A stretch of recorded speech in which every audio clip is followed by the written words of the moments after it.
Doctor, entonces el video que vamos a ver es la continuación de lo del marco de lectura, ¿va? Sí, exactamente. Ahí está un poquito de eso y también está, bueno, está las mutaciones de marco de lectura y está también todo lo de la radiación electromagnética, ¿verdad? Que vamos a verlo un poquito más a fondo porque hay un montón de cosas interesantes de genética que hay que decir por ahí. Y también porque parte de la radiación electromagnética es mutagénica, aumenta la tasa de mutación. Bueno, entonces, lo que hice ayer fue dibujarles el espectro electromagnético. Hablamos de los fotones. Los fotones tienen energía y los fotones a mayor frecuencia, o sea, cuando vamos en este sentido, aumentamos la energía del fotón. O sea, este es un espectro de energías de fotones. Entonces aquí vamos aumentando la frecuencia, pero vamos disminuyendo la longitud de onda. La longitud de onda es completamente opuesta a la frecuencia, longitud de onda. Entonces por aquí tenemos las ondas de radio que miden metros, luego tenemos las microondas, son más pequeñas, y luego tenemos, después de las microondas, tenemos el infrarrojo, todavía más pequeño, y por acá tenemos la luz visible, la luz visible. Bueno, entonces vamos a hacer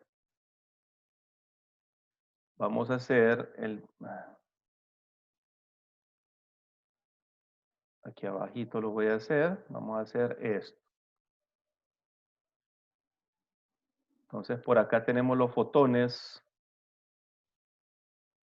por acá tenemos los fotones de menor frecuencia, o sea, de mayor longitud de onda, que miden 200 y pico nanómetros, no recuerdo exactamente la longitud de onda. Y por acá tenemos los de mayor frecuencia, ¿verdad? O menor longitud de onda, los más energéticos, que están en el orden de los 700 y pico nanómetros. ¿Verdad? No recuerdo bien exactamente estos numeritos. Vamos a buscarlos, ¿verdad? Bueno, entonces aquí tenemos todo el espectro de longitudes de onda, pero nosotros no vemos longitudes de onda, ¿verdad? Aquí no hay un límite entre una longitud de onda y otra. Este es un continuo. El espectro es un continuo de diferentes longitudes de onda. Pero nuestro cerebro modifica eso, ¿verdad? Y entonces al modificarlo lo vemos como colores. Las longitudes de onda las interpretamos como colores. ¿Perdón? Bueno, entonces la identificamos como colores. Y son 7 colores los que podemos identificar. 2, 3, 4, 5, 6. 1, 2, 3, 4, 5, 6, 7, que son el rojo, el amarillo, el naranja, perdón, naranja, amarillo, verde, aqua, azul y violeta. A pesar de que las longitudes de onda son infinitas porque no hay un límite entre una longitud de onda y otra, a pesar de eso, que es un barrido continuo, nuestro cerebro toma esas longitudes de onda y las interpreta como solamente 6 colores, ¿verdad? Solo 6 colores. Perdón, 7 colores. Las interpreta como 7 colores. O sea que los colores no existen, ¿verdad? Los colores son una interpretación, una modificación de nuestro cerebro, esa modificación de la realidad para poder operar biológicamente, porque para algo nos sirve. Pero la realidad nosotros nunca la vemos, o sea, nunca vamos a estar conscientes completamente de la realidad, sino que vamos a vivir en un mundo que es una modificación. Estamos modificando la realidad para poder operar en ese mundo. Esos son nuestros sentidos, ¿eh? Entonces, eso es lo que vamos a ver ahorita. Vamos a ver la fisiología de la visión a colores, ¿verdad? ¿Por qué miramos estos colores? Y vamos a ver un poquito de la genética también, de los genes que determinan estos colores. Bueno, entonces, vamos a ver un poquito de la fisiología. Eh, el órgano que detecta la visión, o sea, que ve fotones, los fotones son los que determinan que nosotros podamos ver, o sea, los fotones son luz, ¿verdad? Bueno, entonces el órgano encargado de de ver la luz es el ojo, ¿verdad? Es el ojo. Y entonces la luz entra por acá y, y forma una imagen acá, y esto se denomina retina. La retina tiene unas células que son los fotorreceptores,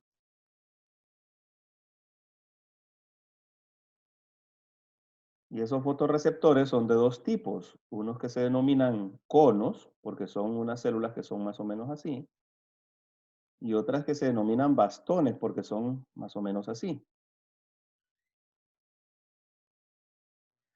Bueno, entonces estos conos y estos bastones están llenos de pigmento aquí adentro, llenitos de pigmento.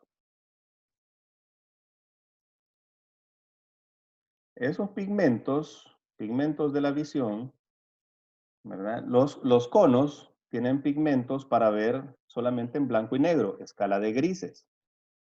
Pero los bastones tienen pigmentos de colores. Esos pigmentos están hechos de dos componentes, una proteína, uno de los componentes es una proteína que se denomina opsina. Y el otro componente es el retinal, que es un derivado de la vitamina A, o sea, del retinol. Viene del retinol. Entonces, estos son los componentes de estos pigmentos. Bueno, entonces lo que sucede es que cuando llega un fotón acá, va a golpear, ¿verdad? Va a entrar a la proteína hacia la vitamina A y la va a disociar de la proteína y eso crea un, un estímulo eléctrico que va hasta el cerebro y entonces se mira ese fotón, ¿verdad? O sea, el fotón incide, pasa a la proteína. Entonces, ¿la proteína qué es? La proteína es como un filtro de color, ¿verdad? La proteína es como un filtro de color.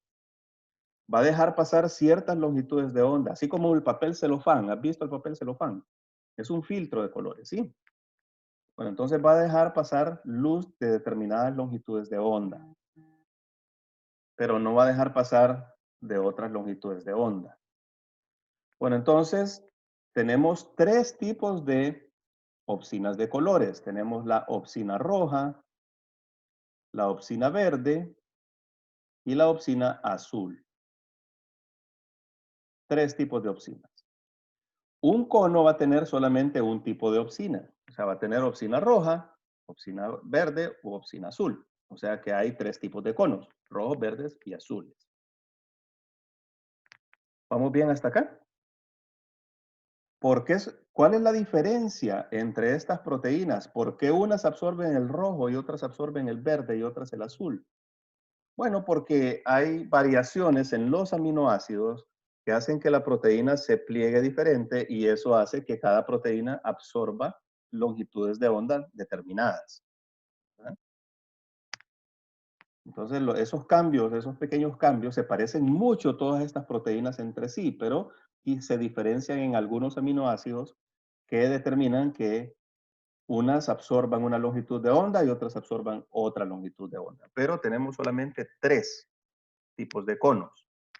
Pero no vemos tres tipos de conos. Vemos cuántos tipos de, perdón, no vemos solo tres colores, vemos 7 colores y vemos un montón de tonalidades dentro de esos colores. ¿Cierto? Un montón de tonalidades. Entonces, ¿cómo se hace eso? ¿Cómo se hace 7 colores y un montón de tonalidades con solamente 3 pigmentos? Bueno, entonces ahorita les explico.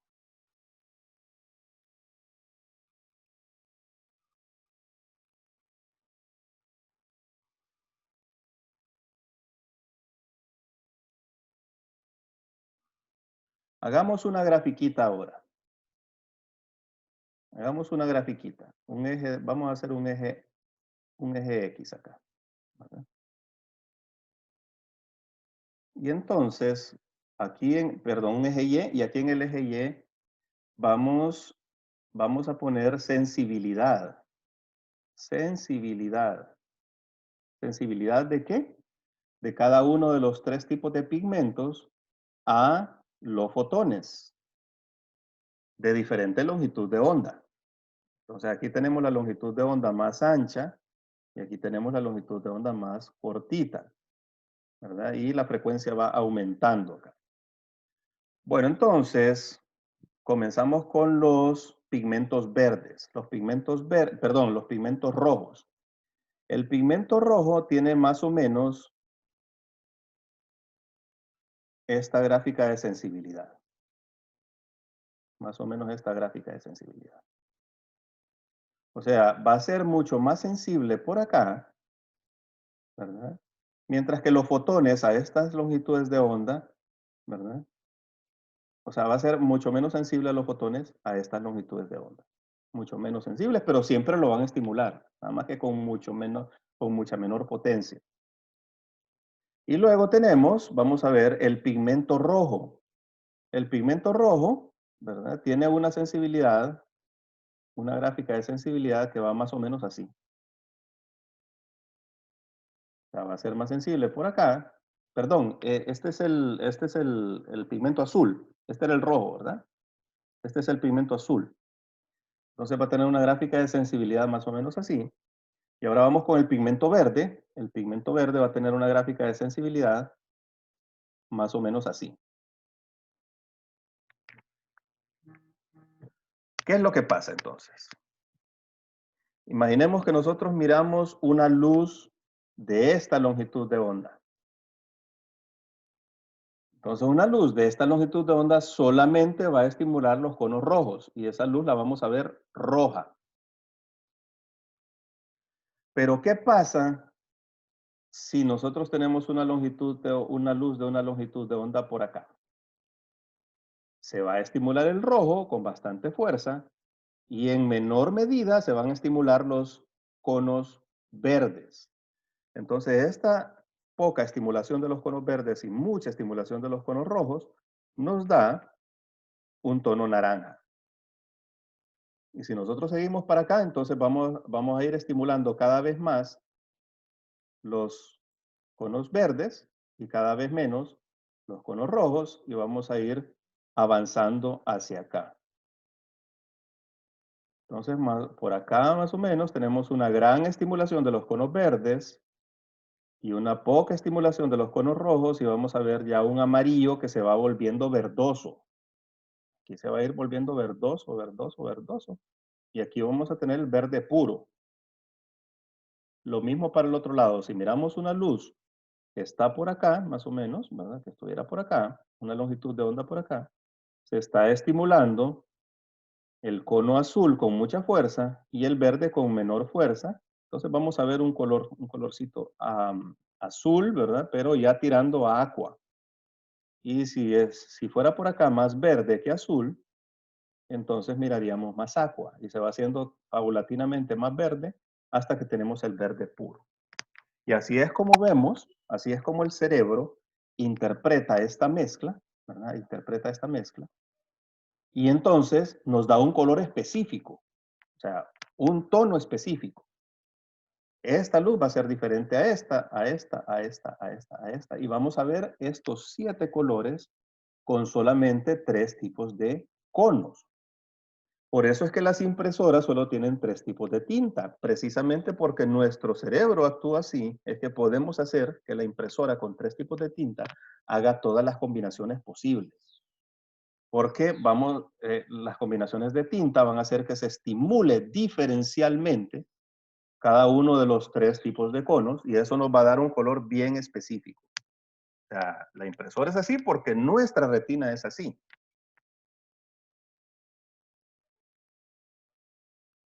Bueno, pero entonces aquí estamos viendo, vamos a borrar esto.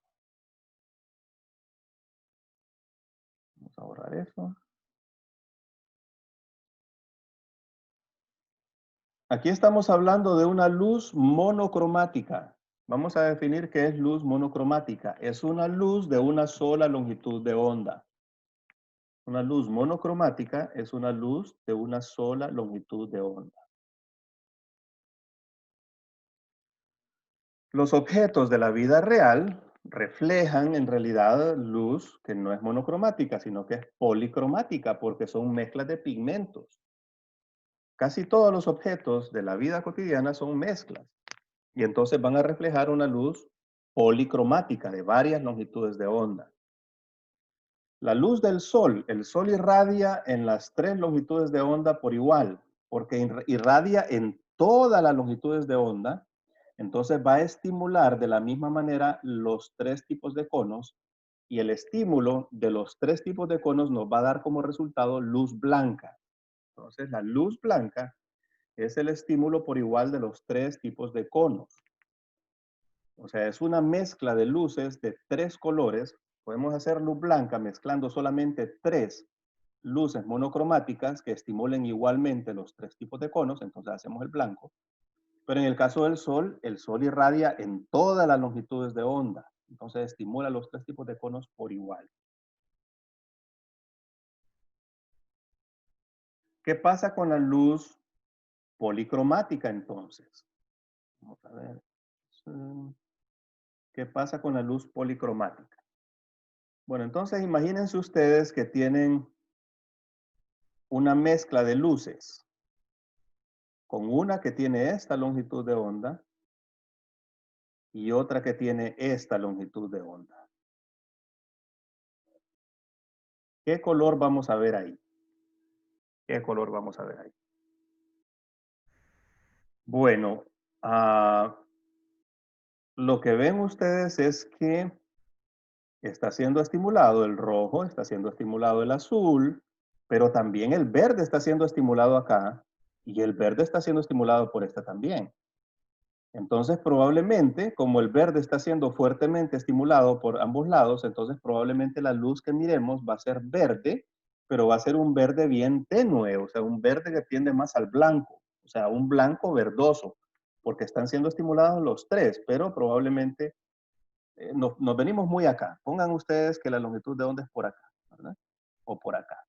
Entonces, mientras más cercano al verde estén los dos, entonces más fuertemente va a ser estimulado el verde, ¿verdad? Y entonces vamos a ver más verdoso, pero un blanco verdoso, porque también están siendo estimulados los otros dos tipos de conos. Bueno, entonces el color que vamos a ver, ¿verdad? En estos casos, va a ser el promedio de las longitudes de onda.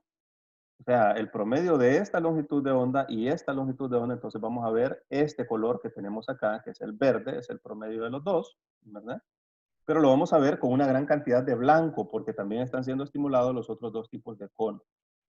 Entonces va a ser un verde pálido, ¿verdad? Con mucho blanco. Y vamos aumentando la palidez a medida que vamos hacia acá. Bueno, entonces hay un solo color que no existe en todo este, o sea, no existe como una luz monocromática. En todo este espectro que tenemos acá, ese color no existe como luz monocromática. ¿Cuál es ese color? Vamos a ver si alguno sabe. ¿Cuál es el único color que no existe como luz monocromática? Ya dijimos que los colores no existen. Los colores son un invento del cerebro. O sea, eso no existe. O sea, es parte de nuestra fisiología, pero no es parte del mundo real, porque lo único que hacemos nosotros es modificar ese mundo real, que nunca lo vemos, no sabemos cómo es en realidad, ¿verdad? Nuestros sentidos no es eso lo que hacen, no es captar el mundo real tal y como es, sino que procesar esa información del mundo real para que sea útil para nosotros de alguna manera. Bien, pero de todos esos colores que no existen, hay uno que existe menos todavía, porque no existe una longitud de onda de luz monocromática asociada a ese color. ¿Qué color es? ¿Alguien sabe? ¿Cuál? Rosado, ¿El? rosado. El rosado no existe. Aquí no existe, en todo este espectro no existe el color rosado. Ese es un invento, ¿verdad? Un completo invento del cerebro. ¿Cómo se forma el rosado? ¿Cómo se forma el rosado? El rosado se forma por una mezcla de luz roja sin verde, o sea que no, una mezcla de luz roja por acá, ¿verdad? Con una luz violeta por acá. O sea que el rosado es la ausencia de verde, la ausencia de estimulación de los conos verdes. Nos va a dar un color rosado.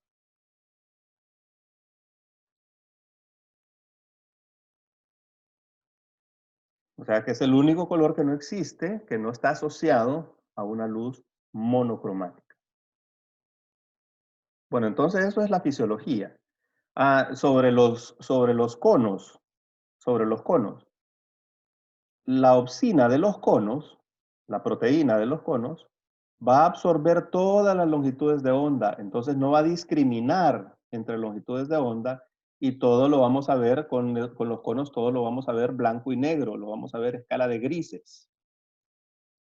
Los conos son para ver más que todo en la oscuridad. En la oscuridad no vemos colores, ¿cierto? Doctor, o sea que la opsina está también en los conos, porque le había escuchado que son los bastones, estaba. No, es que todos los pigmentos tienen opsinas. Todos los pigmentos tienen opsinas, ¿verdad? Nada más que tienen nombres diferentes. En los conos, esta opsina que detecta todas las longitudes de onda por igual y por lo tanto no discrimina, no diferencia entre colores, y por eso vemos blanco y negro, escala de grises, se llama escotopsina. Así se llama esa opsina, ¿verdad?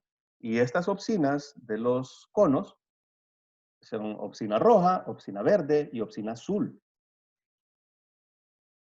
Pero todos los pigmentos de colores, todas esas proteínas que detectan fotones se llaman opsinas. No es una, sino que son varias proteínas. O sea, todos los que detectan luz se llaman opsinas. Bueno, entonces vamos a hablar un poquito sobre la genética. Vamos a hablar un poquito sobre la genética. Bien. Son proteínas, así que están codificadas en el ADN. ¿Verdad? Como todas las proteínas, tienen genes que las representan, que las codifican. Permítanme un segundo.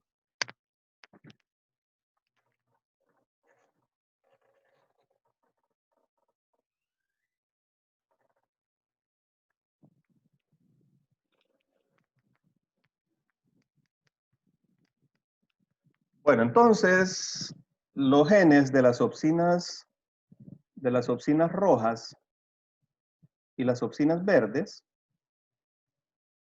se encuentran codificadas en el cromosoma X.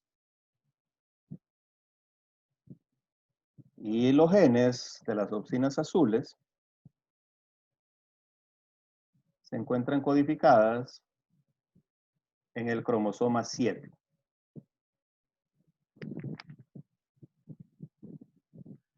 Bueno, entonces vamos a hablar más de las rojas y de las verdes, porque producen problemas más frecuentemente. Bien, ambas opsinas, o sea, ambos tipos de genes se encuentran en clústeres, o sea, en agrupaciones de genes que se encuentran uno detrás de otro. Entonces aquí vamos a poner las opsinas rojas y luego están las opsinas verdes. Y están juntitas ahí en el cromosoma X. ¿Eh? No solamente es un gen, es de esos genes que dijimos que eran repetidos. ¿Se acuerdan que dijimos que habían genes que están repetidos? Y hay otros que se encuentran en copia única. Bueno, los genes de estas opsinas son genes que se encuentran en múltiples copias. Pero además de encontrarse en múltiples copias, el número de copias es polimórfico. O sea, varía de un cromosoma X a otro cromosoma X. ¿Eh? Entonces, las opsinas rojas, el número varía entre 1 y 7, si no me equivoco. Y las opsinas verdes, el número varía entre 2 y 9. O sea, que una persona puede tener entre 1 y 7 genes de opsinas rojas y entre 2 y 9 genes de opsina verde. Este número es polimórfico. ¿Cómo van a ser estos genes entre sí? Van a ser homólogos, todos son homólogos, todos se parecen muchísimo en sus secuencias. Estos genes con respecto a estos se parecen un poquito menos porque hay diferencias en aminoácidos que son importantes en el plegamiento Y eso les va a dar la capacidad de filtrar diferente, o sea, unos filtran luz roja y otros filtran luz verde. Entonces estos son un poquito más diferentes entre estos son más diferentes que entre ellos mismos. Estos genes son homólogos, pero no son 100% homólogos. Tienen ciertas diferencias, o sea, hay polimorfismo de secuencia entre cada uno de ellos. Igual con estos, va a haber polimorfismo de secuencia entre cada uno de ellos. ¿Qué quiere decir esto? Que una persona que tenga más genes rojos, entonces va a poder ver mejor el rojo. No solamente porque está produciendo más pigmento, sino que produce una mayor variedad de pigmento rojo. Entonces puede ser que un pigmento rojo tenga un espectro de absorción así y otro pigmento rojo tenga un espectro de absorción ligeramente diferente. Todos están absorbiendo el rojo, pero de manera con ciertas diferencias. Entonces eso, el número de genes podría traer una mayor riqueza a la visión de colores. Una persona que tenga más genes rojos y que tenga más genes verdes va a tener una visión más rica también, ¿verdad? Va a haber más colores, va a haber un espectro mayor de colores y con mayor riqueza de colores. Bueno, entonces aquí vamos con la cuestión. Este número es polimórfico, ¿verdad? Es polimórfico. Quiere decir que una persona que solamente tenga un gen de estos, un gen de estos, digamos, no va a poder ver tan bien, o sea, no, el rojo no va a ser tan acentuado para esta persona, no va a ver bien el rojo, ¿verdad? Y si tiene solamente dos genes de estos, entonces no va a ver bien el verde. Pero lo va a ver, en general lo va a ver. En las mujeres esto es poco probable, ¿verdad? Porque en las mujeres tienen doble dosis de cromosoma X, por lo tanto, en promedio tienen el doble de genes del rojo y del verde que nosotros los hombres. Quiere decir que las mujeres tienen mayor riqueza de colores. Probablemente, y esta es una hipótesis mía, ¿verdad? Probablemente las mujeres ven mejor los colores, los tonos rosados, porque las mujeres pueden diferenciar en un montón de tonos rosados, ¿cierto? O sea, ustedes agarran una de esas cuestiones para pintar labios de un montón de colores y saben diferenciarlos. Nosotros los hombres no podemos diferenciar mucho eso. Probablemente porque las mujeres tienen más genes rojos y genes verdes, y recuerden que esas combinaciones hacen los rosados, ¿verdad?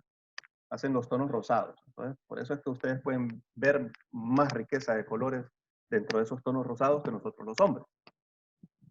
Entonces, esa es una hipótesis mía, ¿no? Y luego tenemos la ceguera a colores. Vamos a ver la ceguera a colores.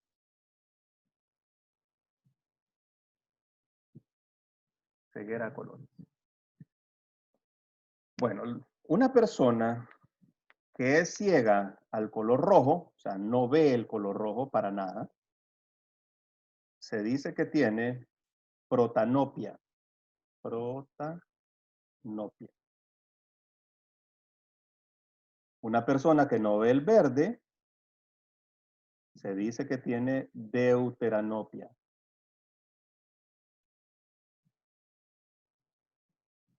Y una persona, Doctor, dígame, disculpe, eso vendría siendo como las personas que dicen que son daltónicas.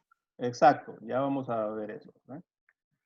Y los que no ven azul tienen lo que se denomina tritanopia.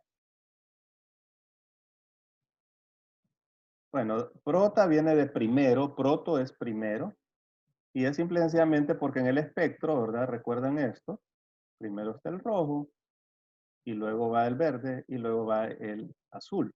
Entonces, proto es primero, deutero es segundo, significa segundo, y tri significa tercero, ¿verdad? Entonces, protanopia, deuteranopia y tritanopia. Estos dos son recesivos ligados al X. Así se escribe, recesivos ligados al X. Toda condición en la cual los genes que se encuentran dañados, se encuentran en el cromosoma X, se denominan ligados al X o ligados al sexo. O sea, la protanopia y la deuteranopia, ¿verdad? Son condiciones ligadas al sexo. Y las condiciones ligadas al sexo las padecemos más que todos los hombres.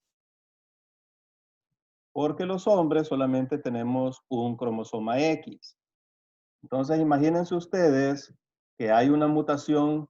Tenemos aquí los genes rojos y aquí tenemos los genes azules. Imagínense ustedes que hay una mutación, una deleción de todo este segmento cromosómico. Entonces, ese cromosoma no va a tener genes rojos, ¿verdad? Solo verdes. Y puede pasar esto también, ¿verdad? Que haya deleción de los genes verdes y solo queden los rojos. Bueno, entonces, si ese cromosoma es de un hombre, ese hombre va a tener protanopia o deuteranopia. Si ese cromosoma es de una mujer, entonces lo más probable es que no la tenga porque el otro cromosoma X va a estar compensando, va a tener la dosis suficiente de genes para compensar. Por eso estas condiciones ligadas al X son mucho más frecuentes, muchísimo más frecuentes en hombres que en mujeres. Estas condiciones son bastante frecuentes en hombres. O sea, un porcentaje relativamente alto de la población, como un 10% de la población de hombres, vamos a tener alguna ceguera o alguna debilidad a los colores. Bueno, ¿recuerdan lo que les dije? Si solamente, imagínense que un hombre tenga solamente un gen rojo, y ese gen rojo está chueco porque tiene una mutación de secuencia ahí. Entonces está produciendo el pigmento, pero es un pigmento que absorbe el rojo, pero no lo absorbe tan bien. Entonces no va a tener protanopia porque sí va a ver el rojo, pero lo va a ver de manera bien débil. Entonces eso se denomina protanomalía. Cuando el rojo se ve de manera débil, entonces se llama protanomalía. Cuando el verde se ve de manera débil, se llama deuteranomalía. Y cuando el azul se ve de manera débil, se llama tritanomalía. La tritanopia es sumamente rara porque está codificada, porque el pigmento azul está codificado en un autosoma, que siempre hay dos copias en hombres y mujeres, ¿no? Pero estos dos sí van a tener una frecuencia bien alta en nosotros los hombres, ¿no? De hecho, hay pruebas, ustedes las pueden bajar de internet, ¿verdad? Que sirven para eso, para evaluar qué tan bien estamos viendo el rojo, qué tan bien estamos viendo el verde. Por los numeritos que podemos leer ahí y todo. Yo me he hecho esas pruebas y tengo debilidad al verde. Lo veo, pero lo veo débil, ¿verdad? Entonces tengo una protanomalía. Y eso no es infrecuente. En hombres es muy frecuente, ¿verdad? Bastante frecuente. Como les digo, 1 de cada 10 tiene algún tipo de ceguera a estos dos colores. Bueno, entonces eso se denomina daltonismo.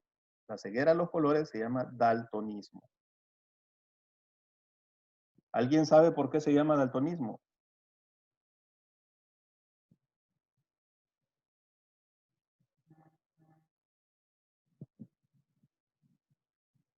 ¿Alguien tiene alguna idea de por qué esa condición, no le vamos a llamar patología, porque es una condición, ¿cierto? O sea, yo tengo una deuteranomalía, pero yo no me considero enfermo, no me considero patológico.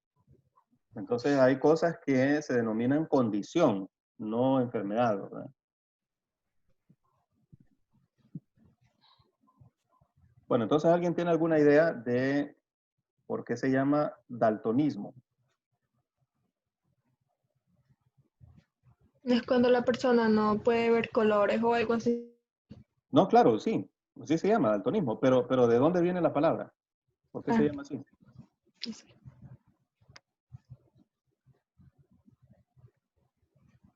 ¿Por quién lo descubrió? Porque lo descubrió el doctor John Dalton.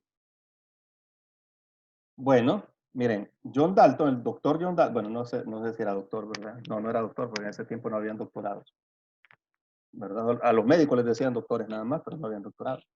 Este señor, Era un John Dalton, físico. exactamente, era un físico, John Dalton, y es famoso. Es famosísimo este físico, porque descubrió la teoría de gases.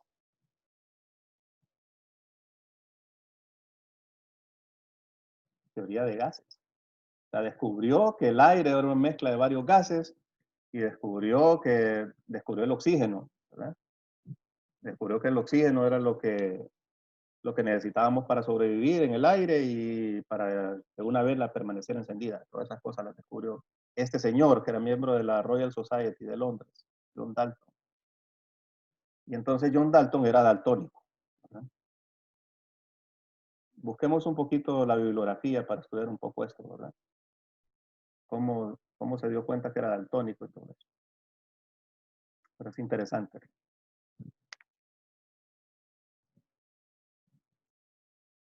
Bueno, entonces, en la clase pasada, una compañera de ustedes me pasó un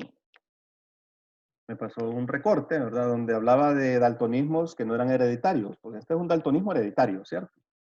Pero hay condiciones en las que se pierde la visión a colores y me mostró algunas enfermedades, bueno, creo que las mandó al grupo, ¿verdad?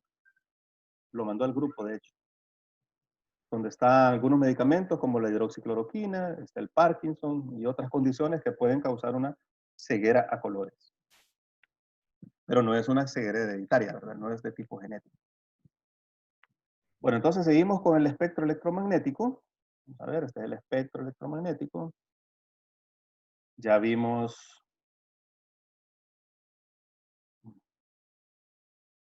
la luz visible, que está más o menos por acá, luz visible. Y ahora vamos a ver el que sigue, que es el espectro UV. O sea, aquí vamos aumentando la energía de los fotones, vamos aumentando la frecuencia y vamos disminuyendo la longitud de onda. Recuerden, ¿no? Las longitudes de onda ya acá son más cortitas, ¿verdad? Y a medida que vamos ascendiendo acá, se van volviendo más cortas. La luz visible no es mutagénica, no causa daño por mutaciones. Puede causar daño, o sea, ¿por qué no causa daño? Porque todavía la longitud de onda es tan chiquita, perdón, la longitud de onda es tan grande, ¿verdad? Nanómetros, son nanómetros, eso es grande todavía en escalas atómicas. Entonces esas longitudes de onda son tan grandes que todavía no atraviesan las células. Sí atraviesan tejidos. Por ejemplo, si nosotros ponemos un foquito en el carrillo, entonces hacemos una transiluminación para ver la mejilla, y entonces la luz atraviesa, ¿verdad? Pero no atraviesa las células, no entra a las células porque la longitud de onda todavía es muy grande. ¿Y puede causar daño? Sí, sí puede causar daño dependiendo de la dosis. Sabemos que los láseres, ¿verdad? Son una dosis muy concentrada de luz visible y causan daño. Pero no son mutagénicos. No causan, no aumentan la tasa de mutación. Entonces ahora vamos con los UV, que los vamos a clasificar en 3 bandas, los UVA, los UVB y los UVC.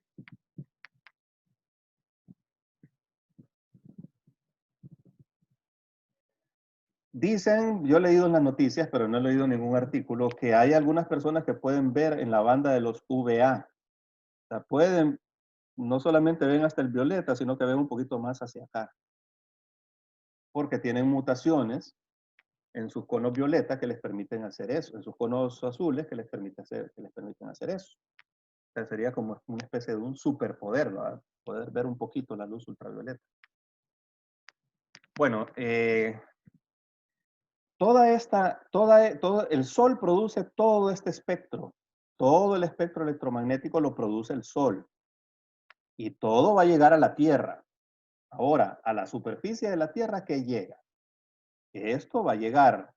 O sea, las ondas de radio, las microondas, el infrarrojo, pueden pasar sin ningún problema.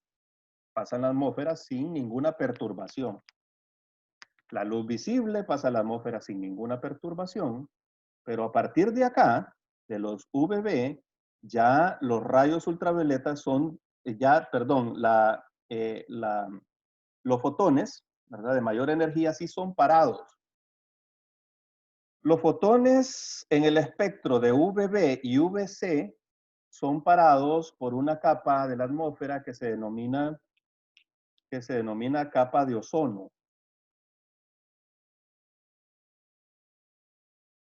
Capa de ozono. Entonces, los UVB y los UVC son parados por esta capa de ozono, que se encuentra entre la troposfera, que es la capa más baja de la atmósfera, y la siguiente capa, que es la estratosfera. Entonces, ahí se encuentra esta capa, que es de oxígeno trimolecular, y que va a absorber los UV, los rayos ultravioleta. No todos, los UVA nos llegan casi todos a la superficie de la Tierra. ¿Eh? Casi todos nos llegan a la superficie de la Tierra. Pero ya los UVB, entonces vamos a poner aquí la capa de ozono. Entonces tenemos los UVA, tenemos los UVB y tenemos los UVC. Los UVA atraviesan completamente la capa de ozono y llegan a la superficie de la Tierra. Los UVB la atraviesan parcialmente y llegan un poco a la Tierra. Y los UVC son completamente filtrados acá y no llega nada. Entonces más o menos así anda la cosa. Bueno, entonces la capa de ozono por eso es necesaria.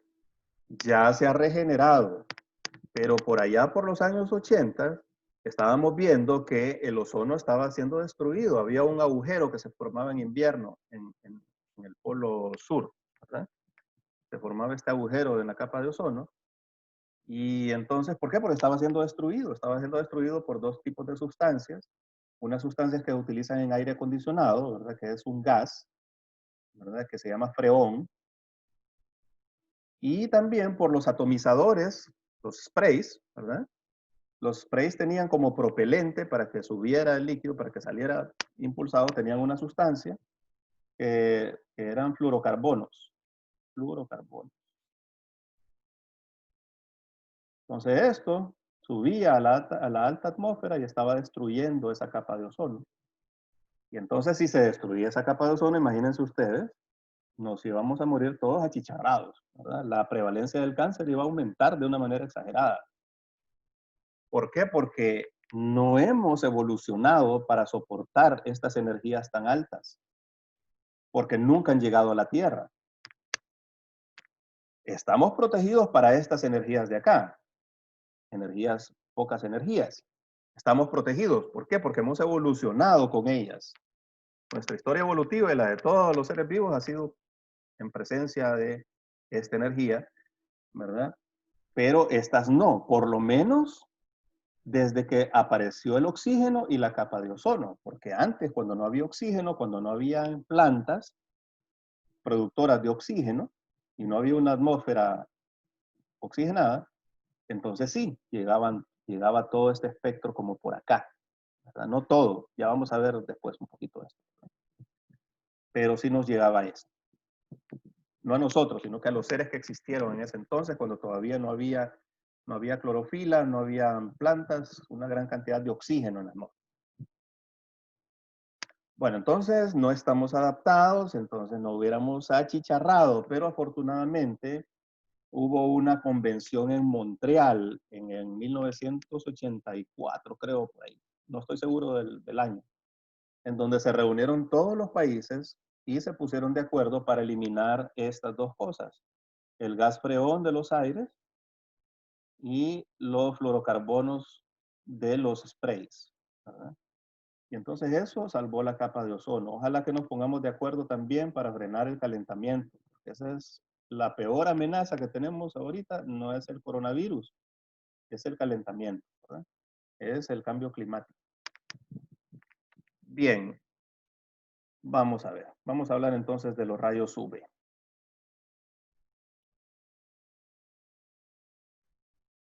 Según lo que hemos dicho, ¿cuáles son más dañinos de los tres? ¿Los UVA, los UVB o los UVC?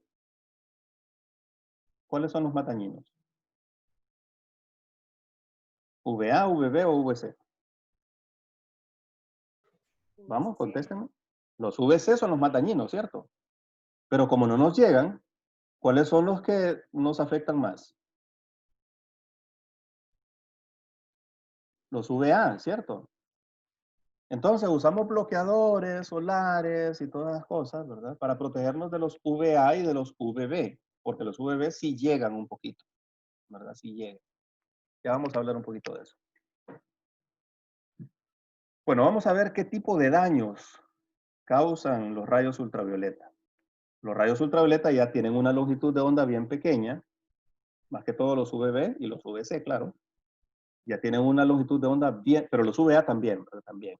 Tienen una longitud de onda bien pequeñita y entonces ya comienzan a atravesar la célula, comienzan a entrar a la célula y comienzan a causar cosas dentro de la célula porque son energéticos. Bueno, entonces, ¿qué es lo que causan dentro de la célula? Aumentan la tasa de mutación. ¿Y cómo aumentan la tasa de mutación? Por algo que se llama cambios tautoméricos.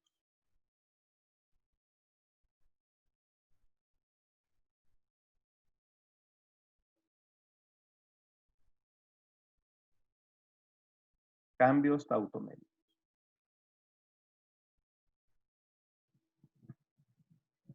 Bueno, ¿qué son tautómeros? ¿Qué es un tautómero? ¿Qué es lo que le da sus características químicas a una sustancia? Por ejemplo, a un alcohol, o qué hace que una sustancia sea un alcohol, o un aldehído, o que sea un ácido, ¿verdad? Bueno, su capa electrónica más externa, sus electrones más externos que tienen una determinada disposición espacial, que los hace tener determinadas cualidades y que los hace reaccionar con determinadas otras sustancias. Entonces, esto es lo que determina, ¿verdad? Esa capa electrónica, la disposición de la capa electrónica más externa es la que determina eso. Bueno, una sustancia determinada, un alcohol, por ejemplo, puede tener otras formas. O sea, un alcohol se podría presentar como un aldehído, por ejemplo, en determinadas circunstancias. O sea, esta capa electrónica puede cambiar su configuración temporalmente a una configuración más estable.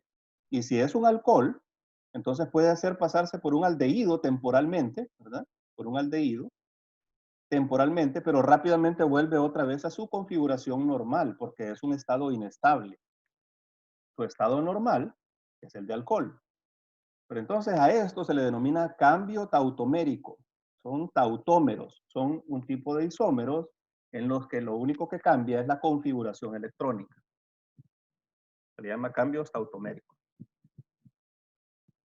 Bueno, entonces la luz ultravioleta aumenta el número de cambios tautoméricos en las moléculas de la célula, principalmente en los ácidos nucleicos, en el ADN y el ARN. Entonces aumenta la cantidad de cambios tautoméricos. Por lo tanto, un nucleótido podría temporalmente hacerse pasar por otro nucleótido. Y entonces la polimerasa se va a confundir.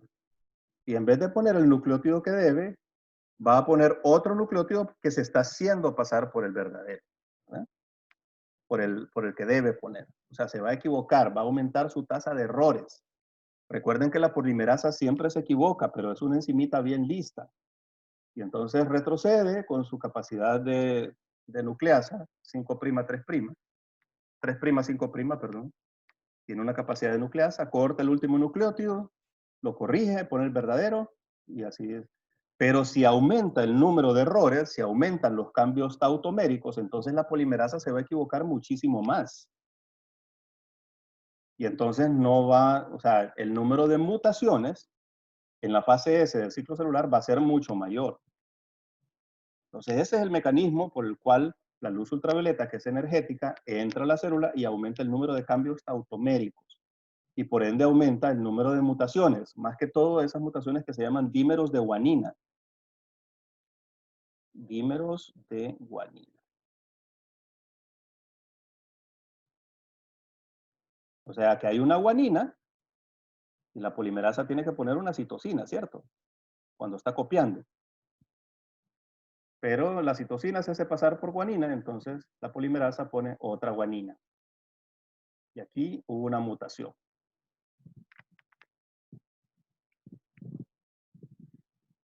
Bueno, entonces mañana vamos a ver, el lunes, perdón, vamos a ver cuáles las consecuencias de estas mutaciones, los mecanismos de reparación de estas mutaciones y otros mecanismos de protección contra los rayos ultravioleta, ¿verdad? Y eso es todo. Eso es todo por el día de hoy. ¿Alguna pregunta? Doctor, acerca del examen, doctor, la revisión, ¿cuándo estará disponible? O bueno, la nota final.